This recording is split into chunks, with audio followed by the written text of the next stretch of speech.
जङ्गल जान लागेको किन जान लाग्नु भएको त?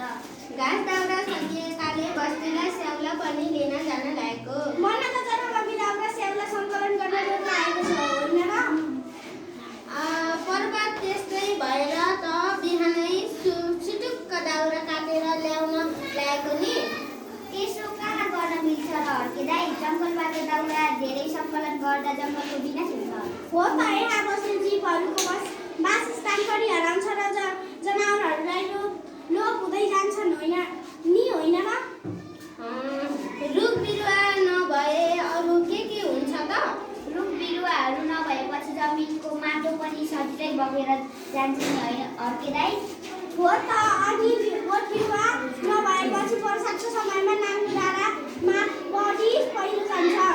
दाउरा नभएर कसरी भात पकाउनु त? मट्टीतेल र ग्यास किन्न त आफ्नो क्षमता पनि छैन। दाउरा नै प्रयोग गर्नु हुँदैन कहाँ भनेको हो र?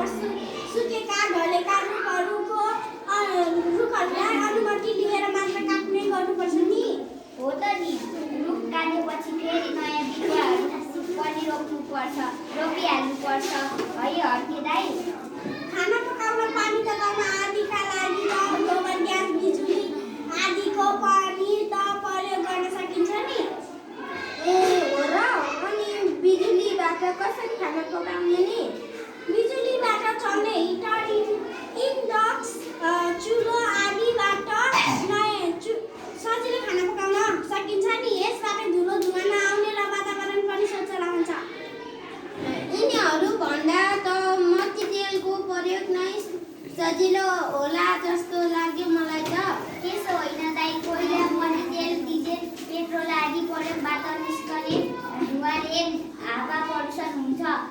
यसले मानिसको स्वास्थ्यमा नकारात्मक असर पुर्याउँछ नि।